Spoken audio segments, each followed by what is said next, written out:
한 남자가 크리스마스 트리 앞에 앉아 선물을 뜯으면서 옆에 있는 가정용 캠코더를 보며 자신의 감정을 이야기합니다. 이 장면은 원래라면 따뜻하고 즐거운 분위기여야 하지만 이 남자의 눈빛은 바깥의 얼음보다도 차갑고 그의 얼굴에는 거의 알아차릴 수 없는 사악한 미소가 드리워져 있습니다.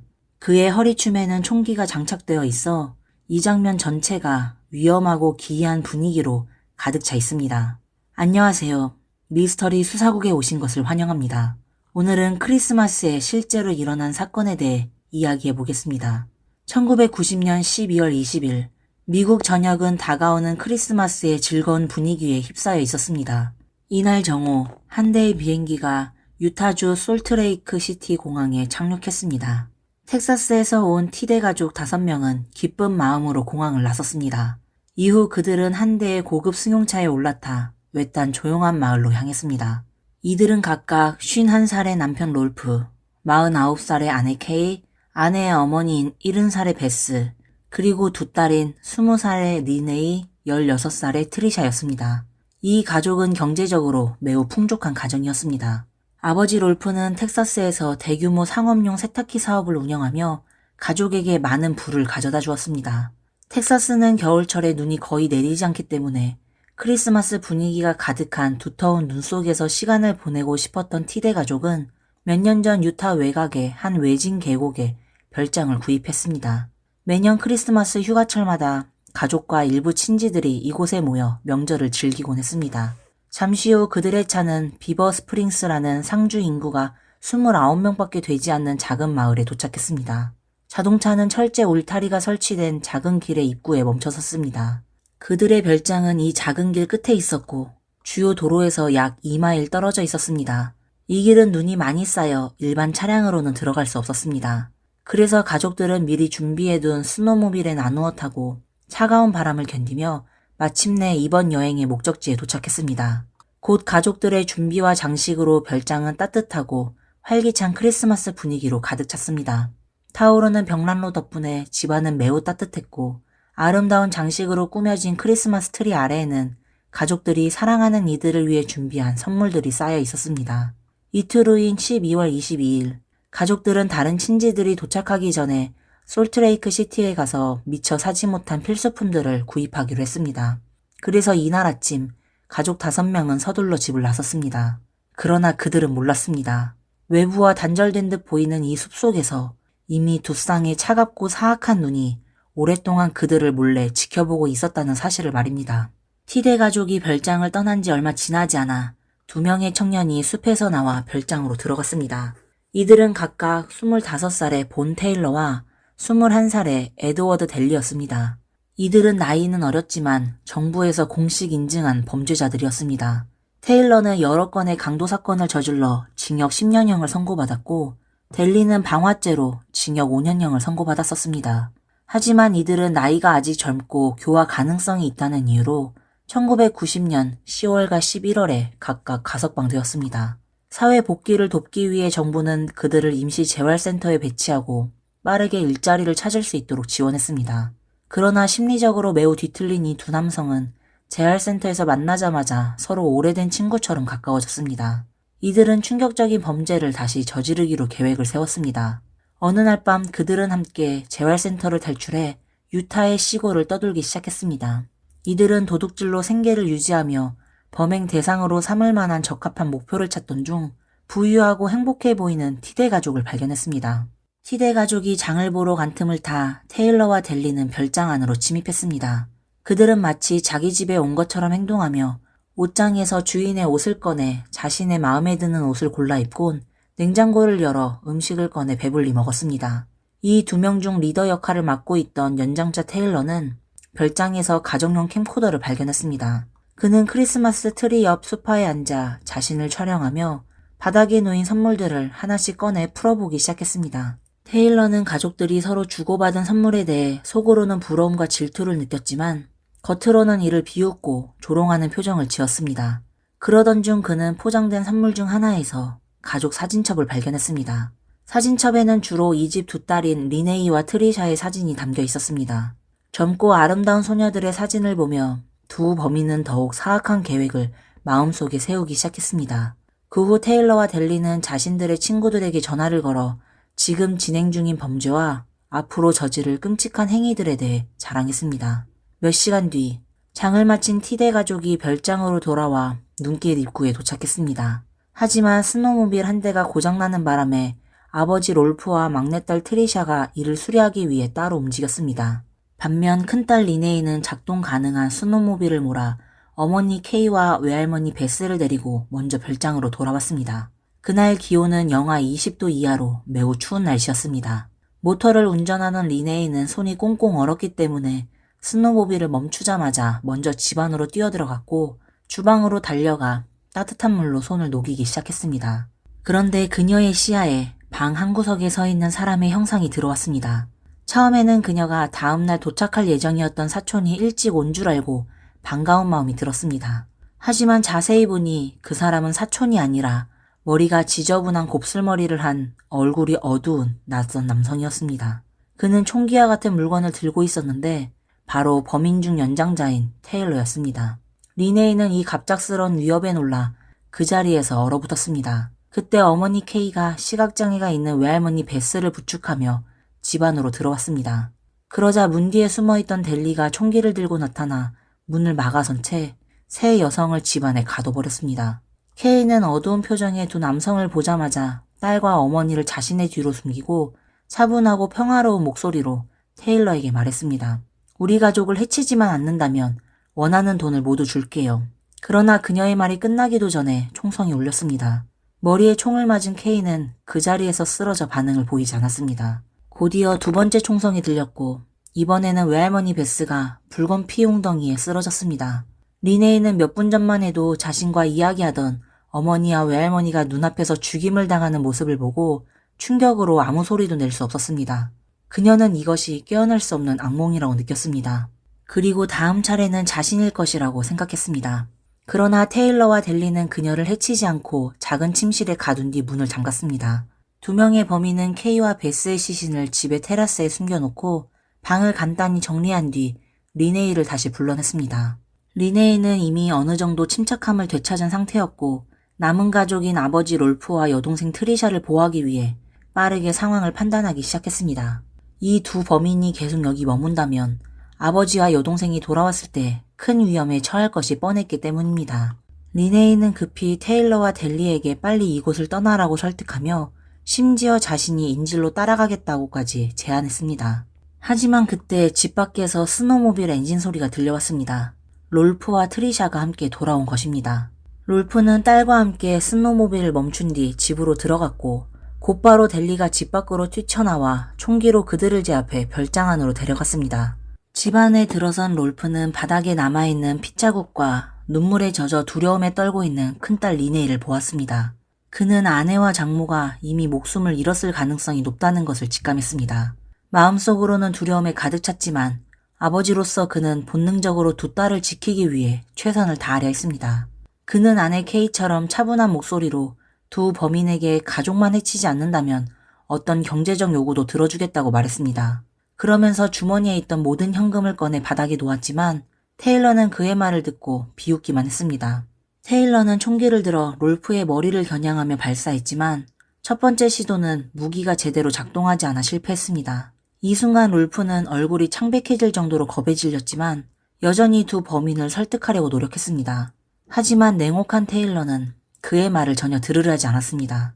그는 무기를 수리한 뒤 다시 롤프를 겨냥해 발사했고 이번에는 총이 발사되면서 롤프는 바닥에 쓰러졌습니다.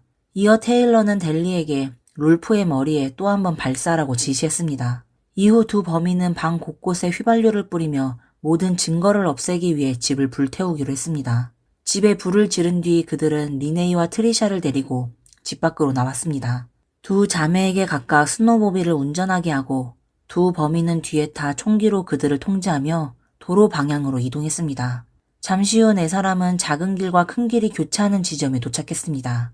그때 두 자매는 멀리서 철제 울타리 근처에 서서 손을 흔드는 익숙한 모습을 발견했는데 가까이 가보니 그 사람은 바로 그녀들의 삼촌 랜디였습니다. 랜디는 막 길목에 도착해 별장으로 가 가족들과 합류하려던 참이었습니다. 삼촌의 등장에 두 자매는 두려움에 휩싸였습니다. 그녀들 뒤에는 사람의 목숨을 빼앗은 범인이 둘이나 타고 있었고 그들이 손을 흔드는 사람이 그녀들의 가족이라는 것을 알게 된다면 삼촌도 해를 입을 것이 분명했기 때문입니다. 두 자매는 랜디와 아는 척을 하지 않고 그를 지나쳐 그대로 스노우모빌을 몰고 갔습니다. 범인들이 저 사람이 누구냐고 물었을 때 리네이는 그저 그 사람은 매번 만날 때마다 손을 흔드는 성가신 이웃이에요 라고 답하며 상황을 넘겼습니다. 이후 네 사람은 티데 가족의 승용차로 이동했습니다. 차 문을 연 뒤 테일러와 델리는 두 자매를 뒷좌석에 앉히고 자신들은 각각 운전석과 조수석에 탔습니다. 그리고 곧바로 차를 몰고 떠났습니다. 이때 테일러는 뒤에서 랜디가 큰 소리로 외치며 차를 따라오려는 것을 발견했습니다. 랜디는 차를 향해 뛰어오고 있었지만 뒷좌석에 있던 두 자매가 재빨리 그냥 한 이상한 이웃이에요. 신경 쓰지 말고 빨리 가요 라고 말하자 테일러는 곧바로 속도를 높여 차를 몰고 그 자리를 벗어났습니다. 랜디는 어리둥절한 표정으로 그 자리에 서 있을 수밖에 없었습니다. 사실 랜디는 티데 가족과 만나기 위해 별장으로 가던 중이었습니다. 철제 울타리 근처에 차를 세운 직후 그는 스노우모빌 소리를 들었고 곧 두 명의 조카가 스노우모빌을 타고 별장에서 나오는 모습을 보았습니다. 조카들 뒤에는 젊어 보이는 두 남자가 타고 있었고 처음에는 랜디도 그들이 조카들이 새로 사귄 남자친구라고 생각하며 별다른 의심을 하지 않았습니다. 하지만 스노우모빌이 가까워지자 조카들이 자신의 인사를 완전히 무시한 채 차가운 표정으로 지나쳐버리더니 근처에 세워둔 자동차로 향해 남자들과 함께 차에 올라탔습니다. 조카들의 이러한 반응은 랜디의 경계심을 자극했습니다. 그는 천천히 차로 다가갔고 그 순간 차 안에 있던 조카들이 창문 너머로 초조하고 간절한 표정으로 자신을 바라보고 있는 것을 발견했습니다. 혹시 아이들이 납치된 건 아닐까? 이 생각이 든 랜디는 즉시 차를 따라 뛰기 시작했지만 상대 차량은 빠르게 속도를 올려 순식간에 그의 시야에서 사라졌습니다. 랜디는 자신의 차로 돌아가 추격하려고 했습니다. 바로 그때 별장 방향에서 또 다른 스노우모빌 소리가 들려왔습니다. 점점 가까워지는 소리를 따라 고개를 든 랜디는 곧 온몸이 피범벅이 된 한 남성이 스노우모빌을 타고 자신 앞에 나타나는 것을 보고 깜짝 놀랐습니다. 바로 롤프였습니다. 방금 전 머리에 총을 맞고 쓰러졌던 롤프는 이미 사망한 것으로 보였지만 놀랍게도 그는 여전히 살아있었습니다. 머리에 총상을 입었음에도 불구하고 운 좋게도 치명적인 뇌손상을 피했던 것입니다. 롤프는 쓰러진 뒤에도 의식이 남아있었고 두 범인을 속이고 자신의 딸들을 구할 기회를 얻기 위해 죽은 척을 했습니다. 그 후 범인들은 별장에 불을 지르고 롤프의 두 딸을 데리고 떠났고 두 범인이 떠나는 소리를 들은 롤프는 온 힘을 다해 땅에서 몸을 일으켰습니다. 그의 얼굴은 이미 피로 물들어 있었고 시야는 흐릿했습니다. 그는 가까스로 2층 화장실로 올라가 간단히 얼굴을 씻어냈습니다. 화장실에서 나온 뒤 그는 2층 바닥에 있던 선명한 두 줄의 피로 된 끔찍하게 끌린 자국을 발견했습니다. 핏자국을 따라가 본 롤프는 테라스에서 아내와 장모의 시신을 발견했습니다. 그 순간 그의 마음은 비수에 찔린 것처럼 고통스러웠지만 딸들이 아직도 범인들의 소나귀에 있다는 생각에 한시도 지체할 수 없었습니다. 롤프는 집 밖으로 뛰쳐나와 차고에 있던 또 다른 스노우모빌에 올라타고 주도로를 향해 추격을 시작했습니다. 추격 중 롤프는 심각한 부상과 함께 젖은 옷이 영하 20도 이하의 추위 속에서 얼어붙어 의식을 잃을 것 같은 상태에 계속 놓였습니다. 그는 이렇게 가다가는 도중에 목숨을 잃을 것을 알았지만 멈출 순 없었습니다. 다행히 의식을 잃기 전에 그는 주도로 근처에 도달했고 그곳에서 자신의 형제인 랜디를 만났습니다. 랜디는 지체할 겨를 없이 롤프를 부축해 자신의 차 뒷좌석에 눕혔고 자신은 운전석에 올라타 가속 페달을 힘껏 밟아 추격을 시작했습니다. 당시는 1990년이었기에 민간용 휴대전화가 막 보급되었지만 가격이 비싸 일반인들에게는 접근하기 어려운 상황이었습니다. 하지만 부유했던 랜디는 얼마 전 휴대전화를 구매한 상태였습니다. 그러나 당시 통신 기지국이 많지 않아 신호 범위가 지금처럼 넓지 않았기 때문에 랜디는 추격 중에도 계속 경찰에 전화를 시도했지만 실패했습니다. 산골짜기를 벗어나고 나서야 그는 겨우 경찰에 신고하는 데 성공했습니다. 랜디는 두 범인이 타고 있는 차량의 특징과 이동 방향을 자세히 설명한 뒤 차를 길가의 주유소에 세웠습니다. 몇 분 후 의료용 헬리콥터가 도착해 심각한 부상으로 의식을 잃은 롤프를 병원으로 이송해 응급처치를 시작했습니다. 동시에 주변 지역의 거의 모든 경찰 병력이 동원되어 두 범인에 대한 추격에 나섰습니다. 한편 도주 차량에서는 테일러가 운전하며 뒷좌석의 두 자매에게 솔트레이크 시티에 도착하면 풀어주겠다고 약속했습니다. 그러나 갑자기 뒤쪽에서 경찰차의 사이렌 소리가 들려왔습니다. 이어 점점 더 많은 경찰차가 뒤따라오면서 테일러는 크게 당황했습니다. 그는 계속해서 도주를 시도했지만 얼마 지나지 않아 집중력을 잃고 도로를 벗어나 차량을 길가의 도랑으로 전복시켰습니다. 다행히도 당시 도로 주변은 두꺼운 눈으로 덮여 있었기 때문에 차량 내부의 4사람 모두 큰 부상을 입지 않았습니다. 곧바로 경찰이 현장을 포위했고 테일러와 델리는 몇 발의 총격을 가하며 경찰과 잠시 대치했지만 결국 투항을 선택했습니다. 이 과정에서 뒷좌석에 있던 리네이는 계속해서 여동생 트리샤를 꼭 껴안고 보호했습니다. 경찰이 두 범인을 제압한 뒤 자매는 서로를 부축하며 차에서 나왔습니다. 그리고 경찰로부터 아버지 롤프가 기적적으로 생존해 병원에서 치료를 받고 있다는 소식을 들은 뒤 두 자매는 그제서야 눈물을 쏟아냈습니다. 테일러와 델리는 체포 후 각각 2건의 1급 살인죄, 1건의 살인미수죄, 2건의 중대한 납치죄, 그리고 중대한 상해, 방화, 경찰 공격 등 여러 중범죄 혐의로 기소되었습니다. 범행을 주도한 테일러는 자신의 죄목이 얼마나 심각한지 잘 알고 있었습니다. 유죄가 확정되면 사형 선고를 받을 가능성이 높았기 때문에 그는 변호사의 조언에 따라 재판을 생략하고 바로 유죄를 인정했습니다. 그는 이러한 태도로 조금이라도 감형을 받을 수 있기를 희망했지만 선고 과정에서 그는 결국 사형을 선고받았습니다. 한편 그의 공범 델리는 법정에서 검찰과 정면으로 대치하는 길을 선택했습니다. 법정에서는 기적적으로 생존한 롤프와 두 딸이 증인으로 출석해 두 범인의 악행을 증언했습니다. 결국 배심원단은 델리에게 적용된 모든 혐의를 유죄로 인정했지만 델리는 최종적으로 무기징역을 선고받았습니다. 이 판결은 롤프와 두 딸뿐만 아니라 이미 사형을 선고받은 테일러조차도 불공평하다고 느낄 정도로 의아한 결과였습니다. 테일러는 교도소에 수감된 뒤 줄곧 항소를 제기했고 이로 인해 그의 사형 집행은 30년 넘게 미뤄졌습니다. 2020년 테나 캠벨이라는 판사가 그의 항소를 받아들여 사형 판결을 뒤집는 사건이 발생했습니다. 판사는 당시 테일러에게 배정된 국선 변호인이 그의 변론을 제대로 수행하지 않았고 오히려 그에게 잘못된 정보를 주었다며 사형 판결이 그에게 부당하다고 판단했습니다. 하지만 단 1년 뒤 미국 연방항소법원은 이 판결을 다시 뒤집고 테일러를 사형수 감방으로 다시 보냈습니다. 그런데도 테일러는 2023년에 또다시 항소를 제기했습니다. 이번에는 새로운 증거에 따르면 케이와 베스를 사망에 이르게 한 2차례의 총격이 그의 공범 델리의 총기에서 발사된 것임이 확인되었다는 주장이었습니다. 이 항소의 결과는 아직 결정되지 않은 상태입니다.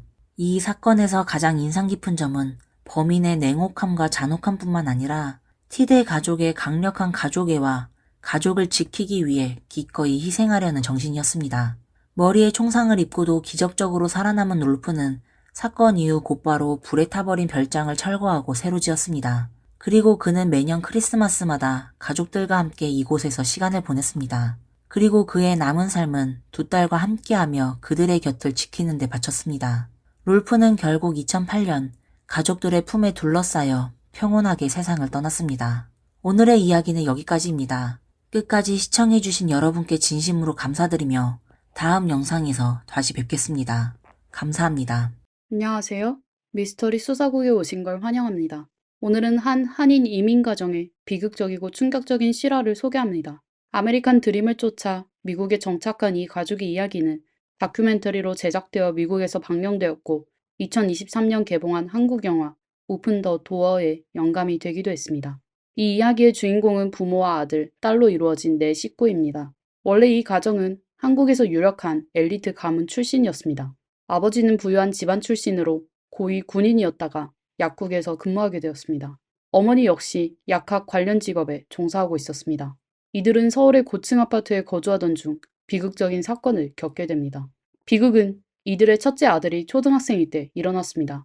어느 날 첫째 아들은 아파트에서 추락해 사망했고 이 사건은 가족에게 커다란 충격을 주었습니다. 가족에게는 당시 어린 딸, 사진 속의 소녀만 남았습니다. 당시 한국 사회에 뿌리 깊게 자리 잡은 남아선호 사상, 특히 군인 출신으로 매우 전통적이고 가부장적인 아버지에게는 이 상황이 더욱 받아들이기 어려웠습니다. 가문의 대를 이을 아들이 없다는 사실을 견딜 수 없었던 그는 아내에게 다시 아들을 낳으라고 강요했고 아내는 이를 거부할 경우 이혼하겠다고 위협하기까지 했습니다. 남편의 요구를 들어주기 위해 어머니는 다양한 방법을 시도하기 시작했습니다. 임신에 도움을 줄 것이라는 영양제와 약물을 섭취하고 간절히 기도했습니다.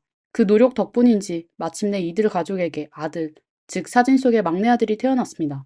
이때 특별한 일이 벌어졌습니다. 막내 아들은 이미 세상을 떠난 첫째 아들과 완전히 같은 위치에 몽고반점이 있었습니다. 이로 인해 부모는 막내 아들이 죽은 첫째 아들을 환생이라고 믿게 되었고 막내 아들을 지극히 사랑하며 키웠습니다. 이후 이 가족은 고통스러운 기억이 가득한 한국을 떠나기로 결심하고 미국으로 이민을 갑니다. 7살 딸 캐서린 수와 2살 아들 앤드류 수를 데리고 시카고로 이사했습니다. 한국에서 이들은 원래 체면 있는 직업을 가지고 있었지만 새로운 시작을 위해 모든 것을 포기하고 미국에서 작은 가게를 운영하게 되었습니다. 미국에 도착한 후 어머니는 영어를 조금 할 줄 알았지만 아버지는 영어를 전혀 하지 못했습니다. 반면 아이들은 빠르게 적응했고 특히 앤드류는 어린 나이임에도 영어를 금방 배웠습니다. 아이들은 부모님의 통역을 자주 도왔습니다. 어린 앤드류는 매일 새벽에 부모님과 함께 도매시장에 가서 통역을 도운 뒤 학교에 갔습니다. 방과 후에는 1시간 동안 버스를 타고 부모님 가게로 가서 가게를 지키고 청소하고 정리하는 일을 도왔습니다. 그러고 나서 저녁 8시에 집에 돌아오면 그제서야 학교 숙제를 시작했습니다.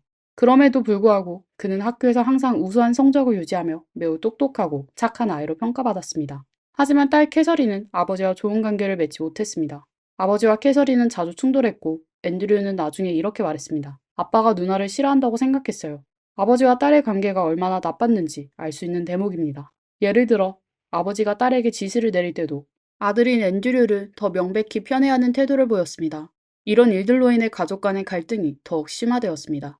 앤드류는 어릴 때부터 매우 착실해서 아버지가 시키는 일을 군말 없이 다 해냈습니다. 하지만 캐서린은 달랐죠. 아버지가 무언가를 시킬 때마다 왜 제가 이걸 해야 하죠? 라며 대들었습니다.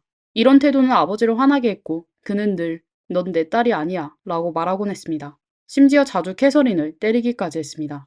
아버지는 극도로 독재적인 성향을 가지고 있었고 항상 여긴 내 집이야. 너희는 내 말을 들어야 해 라고 강조했습니다. 조금이라도 마음에 들지 않으면 크게 화를 냈습니다. 캐서린은 부모님의 엄격한 통제에 불만을 품었고 왜 자신의 부모님은 다른 미국 부모님들과 다르게 항상 자신에게 그렇게 많은 것을 요구하는지 이해하지 못했습니다. 한 번은 캐서린이 중학생일 때 집에 전화가 걸려왔습니다. 아버지가 전화를 받았는데 상대방은 한 남자아이였습니다. 그는 대뜸 따님 어디 계세요? 라고 물었습니다. 알고 보니 캐서린의 남자친구로 스페인계 동급생이었습니다. 아버지는 이 말을 듣자마자 크게 화를 내며 캐서린이 어리다는 이유로 공부도 안 하고 이런 예의 없는 녀석과 교제하고 있다고 생각했습니다. 그는 캐서린을 불러 크게 꾸짖으며 내가 힘들게 널 미국까지 데리고 왔는데 네가 여기서 창녀짓을 하다니 라고 욕하고 그녀를 때렸습니다. 하지만 이번에 캐서린은 가만히 있지 않았습니다. 분노한 그녀는 아버지의 티셔츠를 확 잡아 찢었고 아버지의 가슴에서는 피가 흘렀습니다. 캐서린은 아버지의 모욕을 참을 수 없었고 감정을 폭발시켰습니다. 아버지는 더욱 흥분해 캐서린을 기름통 앞으로 끌고 가 그녀에게 휘발유를 뿌린 뒤 라이터를 꺼내며 협박했습니다. 오늘 너랑 나랑 같이 죽는다. 다행히도 라이터가 점화되지 않았는데 이는 아버지 손에 기름이 묻었기 때문일 가능성이 있습니다. 이때 어머니가 싸움 소리를 듣고 방으로 달려와 이 비극을 겨우 막아낼 수 있었습니다. 그 당시 캐서린은 구석에 웅크리고 앉아 울고 있었고 어머니는 남편에게 이렇게 말하며 달랬습니다. 이제 됐어요. 캐서린은 포기해요. 걔가 하고 싶은 대로 하게 돼요. 어차피 18살이 되면 결혼해서 집을 떠날 거고 더는 우리 가족이 아니게 될 테니까요. 이 사건 이후로 캐서린과 아버지의 관계는 완전히 끊어졌습니다. 같은 집에서 살고 있었지만 두 사람은 마치 남남처럼 지냈습니다. 시간이 흘러 앤드류가 15살, 캐서린이 20살이 되었을 때 아버지는 말기 위암 진단을 받았습니다. 앤드류는 방과 후 거의 모든 시간을 아버지의 병상 곁에서 보냈습니다. 아버지가 깨어났을 때 아무도 곁에 없을까 걱정되어 그는 자신의 손과 아버지의 손을 끈으로 묶어 놓았습니다. 아버지가 조금이라도 움직이면 자신도 바로 깨어날 수 있도록 하기 위해서였습니다. 앤드류의 효심은 지역 한인 사회에서 큰 화제가 되었고 심지어 뉴스에도 보고되었습니다. 기사의 제목은 아버지, 제가 의대에 합격하는 날을 꼭 보셔야 해요 였습니다. 이에 반해 캐서린은 병에 걸린 아버지를 한 번도 찾아오지 않았습니다. 아버지가 돌아가신 뒤에야 병원에 나타났습니다. 그녀는 몇 초 동안 무표정한 얼굴로 서 있다가 그래요, 알았어요 라고 말하고는 병원을 떠났습니다. 아버지는 임종 직전 앤드류에게 이렇게 말했습니다. 엄마는 이제 너에게 맡기마. 이제 너는 이 집안의 기둥이야. 앤드류는 아버지의 손을 꼭 잡고 대답했습니다. 아빠 걱정하지 마세요. 제가 엄마를 잘 보살필게요. 이 말에 아버지는 마지막 순간에 조금이나마 안정을 찾을 수 있었습니다. 아버지가 세상을 떠난 후 어머니는 남편의 죽음과 이민 생활의 고난을 받아들이지 못하고 크게 낙담했습니다. 하지만 그녀는 한국에서 약사로 일했던 경험을 떠올리며 다시 일어설 결심을 했습니다. 미국에서 관련 일을 시도해보려 했던 것입니다. 그러나 어머니는 영어가 서툴러 미국 약사 시험에 합격하지 못했고 대학 근처의 작은 세탁소를 열어 생계를 이어갔습니다. 그럼에도 그녀의 삶은 여전히 고단했습니다. 남편의 죽음은 그녀에게 큰 충격이었고 그 사실을 받아들일 수 없었던 그녀는 매일 밤 집에 돌아와 4시간 동안 남편의 장례식 영상을 틀어놓으며 고인을 추억했습니다. 앤드류는 어머니가 그렇게 슬퍼하는 모습을 보며 가슴이 찢어지는 듯한 아픔을 느꼈습니다. 그는 어머니 앞에 무릎을 꿇고 간절히 부탁했습니다. 엄마, 제발 울지 마세요. 엄마가 우시면 저도 너무 힘들어요. 아버지가 돌아가신 후 어머니는 점점 앤드류에게 크게 의지하게 되었습니다. 한편 누나 캐서린은 아버지가 없는 자유를 만끽하며 완전히 제멋대로 살기 시작했습니다. 그녀는 이제 아버지의 통제를 받지 않아도 된다고 느꼈고 밤 늦게까지 외출하거나 방탕한 생활을 했습니다. 겨우 고등학교를 졸업한 후에도 드물게 집에 돌아와서는 어머니에게 돈을 요구할 뿐이었습니다. 얼마 지나지 않아 캐서린은 헬스장에서 자신보다 7살 많은 백인 남성 로버트 오두베인을 만나게 되었습니다. 로버트는 헬스장의 매니저로 유머러스하고 매력적이며 폭넓은 사교 관계를 가지고 있었습니다. 두 사람은 빠르게 사랑에 빠졌습니다. 어느 날 13살의 앤드류는 평소처럼 학교가 끝난 후 세탁소에 들러 어머니를 도우러 갔습니다. 그런데 세탁소 밖에 경찰차가 가득하고 경고 테이프가 가게 주변을 봉쇄하고 있었습니다. 그는 충격을 받았고 멀리서 캐서린이 로버트의 품에 안겨 흐느끼며 울고 있는 모습을 보았습니다. 앤드류는 그 자리에 얼어붙은 채 서 있었습니다. 그때 로버트가 다가와 말했습니다. 너희 어머니께서 사고를 당하셨어. 이제 다시는 돌아오지 못하실 거야. 앤드류의 어머니는 세탁소 안에서 발견되었습니다. 그녀는 옷더미 아래에 숨겨져 있었고 온몸에 37곳의 상처가 있었습니다. 특히 얼굴과 목 부위에 상처가 심각해 거의 참수된 상태였습니다. 경찰의 추측에 따르면 범인은 범행 당시 피해자 위에 올라타 공격했을 가능성이 높았습니다. 어머니의 시신이 옷으로 덮여 있었는데 이는 범인이 자신의 범행을 감추려고 한 흔적으로 보였습니다. 이는 흔히 아는 사람에 의해 저질러진 범죄에서 나타나는 특징이기도 합니다. 경찰은 수사를 시작했으며 심지어 캐서린도 용의자 중 한 명으로 지목되었습니다. 그러나 그녀는 명확한 알리바이가 있었습니다. 어머니의 지갑은 비어 있었고 세탁소의 계산대도 열려 있었으며 안에는 약 100달러만 남아 있었습니다. 경찰은 이를 강도 사건으로 보고 범인이 강도 과정에서 통제력을 잃고 피해자를 살해했을 가능성이 있다고 추정했습니다. 그러나 단돈 13만 원을 위해 이렇게 잔혹한 범행을 저지른 범인을 경찰은 끝내 찾아내지 못했습니다. 결국 이 사건은 미제 사건으로 남게 되었습니다. 당시 겨우 13살이었던 앤드류는 어머니를 잃은 슬픔을 감당해야 했을 뿐만 아니라 세탁소에 남겨진 빨간 흔적들을 스스로 치워야 했습니다.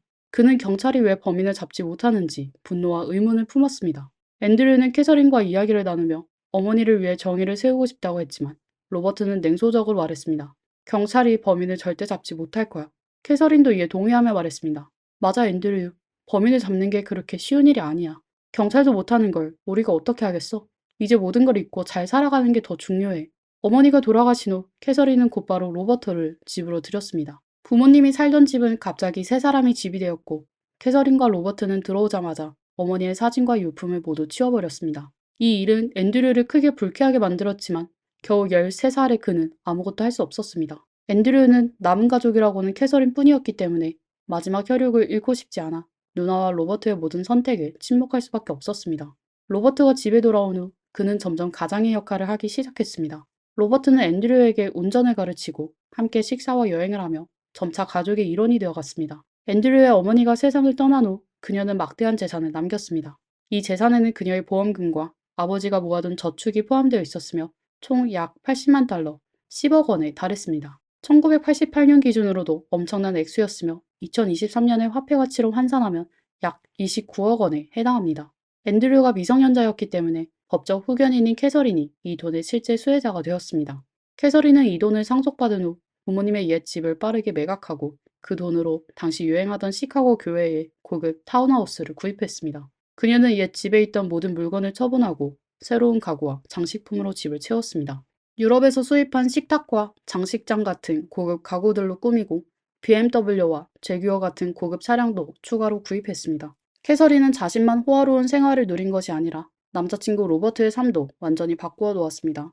당시 로버트는 대학 학위도 없었고 헬스장 매니저 자리마저 잃은 상태였습니다. 하지만 캐서린은 돈으로 로버트를 위해 나이트클럽을 구입했고 그의 이름으로 등록하고 수백만 원짜리 고급 양복과 벤츠 차량까지 선물하며 그의 이미지를 완전히 바꾸어 놓았습니다. 동시에 캐서린은 앤드류에게도 명확한 기대를 제시했습니다. 난 널 이 지역 최고의 사립 고등학교에 보낼 거야. 학교에 들어가면 꼭 미식 축구팀에 들어가서 인기 있는 사람이 되어야 해. 그리고 좋은 대학에 가서 좋은 직업을 가져야 해.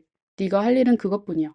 앤드류는 누나의 말을 전적으로 따랐습니다. 그는 미식 축구팀에 가입해 뛰어난 활약을 보였고 학업 성적에서도 항상 우수한 성적을 거두었습니다.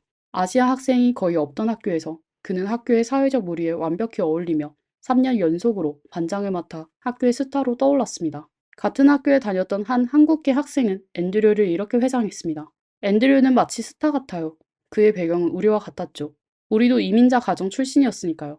하지만 그는 미국 아이들의 세계에 완전히 녹아들어 그들의 리더가 되었어요. 반면 우리는 수학 동아리에나 머물며 주류 사회에 받아들여지지 못하는 주변인들이었죠. 앤드류는 외적으로는 완벽한 이미지를 만들어냈지만 내면 깊은 곳에서는 가족에게 닥친 비극에 대해 상처를 결코 극복하지 못했습니다. 앤드류가 학교에서 뛰어난 성과를 보이고 캐서린과 로버트가 약혼하면서 이 가족은 새로운 삶으로 나아가는 듯 보였습니다. 그러나 로버트의 사업이 점차 자리를 잡아가면서 그와 캐서린 사이의 갈등은 점점 심해졌습니다. 특히 돈 문제로 인한 다툼이 잦아졌습니다. 어느 날 앤드류가 학교를 마치고 집에 돌아왔을 때 로버트가 차고에서 혼자 술을 마시고 있는 것을 발견했습니다. 앤드류는 다가가 물었습니다.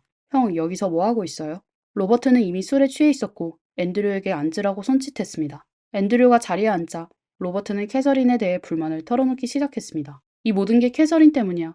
난 그녀를 위해 모든 걸 했어. 그런데 너 그녀가 밖에서 뭐 하고 다니는지 알아? 다른 남자들을 만나고 있어. 로버트는 계속해서 말했습니다.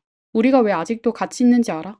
네 누나는 내 모든 비밀을 알고 있고 나도 그녀의 모든 비밀을 알고 있기 때문이야. 로버트의 이 말은 앤드류에게 불안감을 안겨주었습니다. 앤드류는 로버트를 진정시키려 했습니다. 형 진정하세요. 술을 너무 많이 드셨네요. 형도 우리 가족이 일원이잖아요. 그렇게 말하지 마세요. 하지만 로버트는 앤드류의 말을 반박하며 소리쳤습니다. 가족? 넌 가족이 뭔지도 몰라. 너나 나나 캐서린에게 이용당하는 것뿐이야. 그녀는 오직 돈밖에 몰라. 로버트가 누나를 이렇게 평가하는 말을 들은 앤드류는 화가 나서 자리를 박차고 나왔습니다. 그는 그들의 끝없는 다툼에 지치고 무력감을 느꼈습니다. 가족 간의 긴장 관계에도 불구하고 앤드류의 학업 성적은 날로 우수해졌습니다. 그는 뛰어난 성적 덕분에 로드아일랜드의 프로비던스 대학에서 전액 장학금을 받고 입학했습니다. 졸업식에서는 전교를 대표하여 연설까지 했습니다. 마치 앤드류가 드디어 행복한 대학 생활을 시작할 수 있을 것처럼 보였지만 캐서린은 끊임없이 앤드류에게 전화를 걸어 로버트에 대한 불만을 토로했습니다. 그녀는 항상 로버트의 바람, 어머니의 유산을 낭비하는 문제, 그리고 도박 중독에 대해 이야기했습니다. 앤드류는 이런 불만들에 점점 지쳐갔지만 여전히 누나에게 불만을 드러내지 않았습니다. 하지만 방학 중 시카고에 돌아왔을 때 캐서린이 앤드류를 점심 식사에 초대하며 갑자기 진지한 얼굴로 말했습니다. 엄마가 돌아가신 날에 대해 너에게 말해야 할 게 있어. 캐서린은 엄마가 세상을 떠나기 전 로버트의 상황이 매우 좋지 않았다고 고백했습니다. 로버트는 실직 상태였고 빚에 시달리며 두 사람은 돈 문제로 자주 싸웠다고 했습니다. 그러던 중 캐서린은 무심코 이런 말을 했다고 합니다. 모든 게 좋아질 거야. 엄마가 돌아가시면 내가 보험금과 유산을 상속받을 텐데 그 돈이 몇억 원은 될 거야. 그러면 우리 삶이 훨씬 편해질 거야. 캐서린은 자신이 그저 무심코 한 말이었다고 주장했습니다. 하지만 로버트는 그 말을 듣고 살인을 계획했고 결국 엄마를 직접 해쳤다고 고백했습니다. 앤드류는 이 충격적인 비밀을 듣고 크게 혼란에 빠졌습니다. 그는 로버트가 왜 이런 극단적인 행동을 했는지 이해할 수 없었습니다. 어차피 로버트와 캐서린은 결혼하지도 않았고 로버트는 보험금의 수혜자도 아니었습니다. 캐서린이 수혜자라 하더라도 그 돈은 로버트와 직접적인 관련이 없었습니다. 이 모든 것은 앤드류가 캐서린의 고백에 의문을 갖게 했고 가족의 비극에 대해 더 큰 무력감을 느끼게 했습니다. 캐서린의 고백을 들은 앤드류는 분노하며 누나를 추궁했습니다. 어떻게 그런 사람을 살려둘 수 있어? 어떻게 그런 사람을 우리 집으로 데려올 수 있었어? 그는 즉시 경찰에 신고해 로버트를 법의 심판에 맡기자고 제안했습니다. 하지만 캐서린은 단호히 반대했습니다. 안 돼. 로버트가 체포되면 경찰은 내가 공범이라고 생각할 거야. 나도 그때 겁이 나서 그의 알리바이를 조작해줬어. 결국 나도 감옥에 가게 될 거야. 네가 원하는 게 네 누나가 평생 감옥에 갇히는 거야? 캐서린은 계속해서 말했습니다. 앤드류, 이건 네가 해야 할 일이야. 너는 우리 집안의 남자야. 엄마를 위해 복수해야 돼. 로버트를 제거해야 돼. 앤드류는 이 말을 듣고 크게 화를 내며 그건 말도 안 되는 소리야 라고 반박했습니다. 하지만 동시에 그는 어머니가 세상을 떠난 후 자신이 겪었던 고통을 떠올렸습니다. 특히 세탁소에서 어머니의 붉은 흔적을 지우던 장면이 뇌리를 스쳤습니다. 그때 뒤에서 로버트가 냉정하게 말했던 붉은 흔적은 이렇게 닦는 거야 라는 말을 떠올리며 분노와 무력감이 그의 마음 깊은 곳에서 솟아올랐습니다. 그럼에도 불구하고 앤드류는 캐서린의 요구를 거절하고 로드 아일랜드에 있는 학교로 돌아갔습니다. 하지만 캐서린은 포기하지 않았습니다. 그녀는 앤드류에게 계속 전화를 걸어 로버트가 어떻게 여전히 어머니의 유산을 낭비하고 있는지, 자신을 위협하며 심지어 자신에게 해를 가할 수 있다고 두려움을 호소했습니다. 캐서린은 울면서 말했습니다. 그는 지금 엄마의 돈을 쓰는 것도 모자라서 총 같은 걸 들고 날 위협해. 나 정말 무서워. 언젠가 그는 날 해칠 거야. 이런 말을 듣는 동안 앤드류는 점점 흔들리기 시작했고 행동을 취하지 않으면 누나마저 잃을 것 같다는 생각에 사로잡히게 되었습니다. 1993년 앤드류는 학교의 가족 문제를 이유로 휴가를 요청했습니다. 그는 시카고행 비행기표를 구입하며 캐서린의 계획에 따르기로 결심했습니다. 시카고에 도착하자 캐서린은 차를 몰고 그를 마중 나왔고 총을 건네주며 계획을 설명했습니다. 캐서린은 로버트에게 전화를 걸어 자신의 차가 고장났다며 차고로 와서 확인해달라고 부탁했습니다. 계획에 따라 앤드류는 어두운 차고에서 혼자 기다렸습니다. 그는 이렇게 회상했습니다. 그날은 제 인생에서 가장 길게 느껴진 날이었어요. 정말 두려웠습니다. 혼자 어두운 차고에서 서 있었는데 머릿속에는 엄마, 아빠, 그리고 누나의 모습이 떠올랐습니다. 부서진 거울에 비친 제 모습을 보니 검은 옷을 입고 총을 들고 서 있는 저 자신을 보게 되었어요. 스스로에게 물었습니다. 넌 지금 뭘 하고 있는 거야? 이건 네 모습이 아니잖아. 도망치고 싶었지만 그럴 수 없었습니다. 제가 여기에 있어야 한다고 느꼈습니다. 로버트가 차고로 들어오자 19살의 앤드류는 방아쇠를 당겼습니다. 첫 발은 31살의 로버트의 얼굴에 맞았고 두 번째 발은 그의 목을 관통했습니다. 총소리는 이웃들을 놀라게 했고 그들은 즉시 경찰에 신고했습니다. 경찰이 도착했을 때 로버트는 이미 현장에서 사망한 상태였습니다. 경찰은 즉시 캐서린을 첫 번째 용의자로 체포했습니다. 그녀는 피해자와 가장 가까운 관계에 있었고 로버트를 차고로 불러낸 사람이었기 때문입니다. 그러나 사건은 곧 새로운 국면을 맞이했습니다. 캐서린은 경찰 조사에서 용의선상에서 벗어나기 위해 로버트가 도박을 좋아했으며 빚 문제로 인해 누군가에게 보복당했을 가능성이 있다고 주장했습니다. 하지만 경찰 조사 결과 사건 당일 로버트와 마지막으로 통화한 사람이 바로 캐서린이라는 사실이 밝혀졌습니다. 또한 경찰은 사건 당일 캐서린이 현금을 사용해 앤드류가 로드아일랜드에서 시카고로 가는 편도 비행기표를 구매했다는 것을 알아냈습니다. 이러한 증거들은 캐서린과 앤드류 둘 다 사건에 연루되었을 가능성을 제기했으며 경찰은 캐서린을 먼저 체포했습니다. 그로부터 5일 후 앤드류는 댈러스 공항에서 체포되었습니다. 당시 공항 마약 단속반은 앤드류가 여러 개의 위조 신분증을 소지하고 있는 것을 수상히 여겼습니다. 앤드류는 자신이 시카고에서 누나의 보석금을 내기 위해 가는 중이며 이미 경찰과 만나기로 약속했다고 설명했습니다. 그러나 공항 직원은 즉시 시카고 경찰에 연락했으며 시카고에 도착하는 항공편에서 앤드류를 체포하기로 결정했습니다. 시카고에 도착한 앤드류는 경찰에게 제지당했고 경찰은 로버트 살해 사건에 대해 대화를 나누고 싶다고 전했습니다. 이 말을 들은 앤드류는 감정을 억제하지 못하고 경찰을 껴안으며 눈물을 흘렸습니다. 그는 진실을 말하고 싶습니다. 라고 하며 캐서린의 계획과 자신이 저지른 일에 대해 자세히 자백했습니다. 결국 앤드류는 100년형을 선고받았지만 가석방 가능성이 허용되었습니다. 한편 캐서린은 앤드류와 함께 재판을 받을 예정이었으나 재판 이틀 전 갑자기 사라졌습니다. 경찰은 나중에 그녀가 하와이로 도주했으며 티파니 에스카다라는 가명을 사용해 생활하고 있다는 것을 알아냈습니다. 그녀는 외모를 완전히 바꾸어 머리를 염색하고 진한 화장을 했으며 새로운 남자친구와 교제하고 있었습니다. 그 남자친구는 처음 만났을 때의 상황을 이렇게 회상했습니다. 캐서린은 선글라스를 끼고 밝은 노란색 드레스를 입고 있었어요. 마치 평범한 관광객처럼 보였죠. 하지만 그녀의 유창한 영어가 정말 인상적이었습니다. 캐서린은 자신을 마이애미 출신의 부유한 가문의 상속녀라고 소개하며 가족 사업과 각 지역의 호화 저택들을 자랑했습니다. 더욱 섬뜩한 점은 그녀가 지어낸 이야기에서 로버트라는 인물을 언급하며 그가 자신을 열렬히 추구했지만 지나치게 일에만 몰두하는 사람이라 결혼하지 않았다고 주장했다는 것입니다. 이 로버트라는 이름은 그녀가 동생을 선동해 살해하게 만든 로버트와 동일한 이름이었습니다. 그녀의 이러한 이야기는 사람들을 섬뜩하게 만들었습니다. 캐서린은 하와이에서 6개월간 숨어 지내다가 FBI가 그녀를 지명수배하며 이름과 사진을 공개하자 결국 자수를 선택했습니다. 캐서린은 자수 당시에도 여전히 무죄를 주장하며 나는 결백하기 때문에 스스로 경찰서에 온 것이다 라고 말했습니다. 하지만 법원은 그녀에게 가석방 없는 무기징역을 선고했습니다. 캐서린은 재판 내내 자신의 결백을 주장했지만 이러한 변론은 판결에 영향을 미치지 못했고 그녀는 종신형을 선고받았습니다. 검찰은 캐서린이 어머니의 보험금을 상속받기 위해 어머니의 살해를 계획했을 가능성을 제기했습니다. 또한 그녀가 로버트의 보험금을 노리고 그를 해치도록 다른 사람을 사주했을 가능성도 언급했습니다. 이는 캐서린이 어머니 살해 사건뿐만 아니라 로버트 사망 사건에도 연루되었을 가능성을 시사합니다. 하지만 현재까지도 캐서린의 어머니가 살해된 사건은 미제 사건으로 남아 있습니다. 그렇다면 이 모든 것이 캐서린의 주장대로 로버트 혼자 저지른 일일까요? 아니면 캐서린이 사건의 중심에서 모든 것을 주도했을까요? 많은 사람들은 캐서린이 이 두 사건에서 중요한 역할을 했다고 생각합니다. 특히 로버트가 캐서린의 어머니를 37번이나 잔인하게 공격할 동기가 부족해 보이는 점을 들어 캐서린이 범행에 가담했거나 범인을 고용했을 가능성을 제기합니다. 앤드류는 복역 중 캐서린에게 편지를 보냈고 그녀를 용서한다는 뜻을 전했습니다. 그는 편지에 이렇게 썼습니다. 어떤 일이 있더라도 당신은 여전히 내 유일한 가족입니다. 그러나 캐서린은 차갑게 한 문장으로 답했습니다. 당신은 누구죠? 난 동생 같은 건 없습니다. 앞으로 나를 찾지 마세요. 나 혼자 살게 두세요.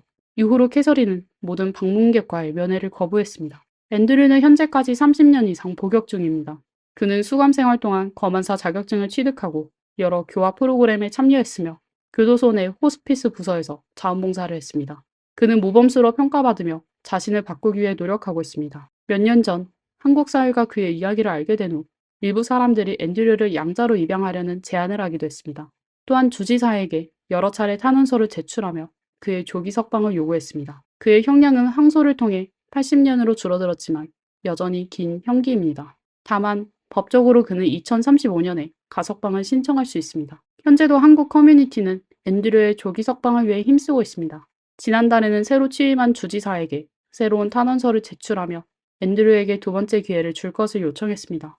앤드류는 석방된다면 대학 학업을 이어가고 도움이 필요한 청소년들을 돕는 일을 하고 싶다는 뜻을 밝혔습니다. 여러분은 앤드류의 사건에 대해 어떻게 생각하시나요? 그는 두 번째 기회를 받을 자격이 있을까요?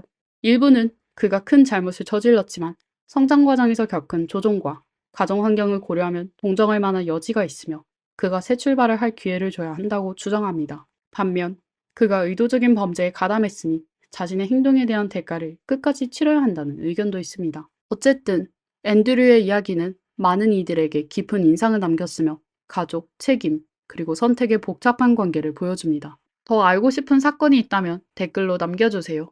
그럼 다음에 또 뵙겠습니다.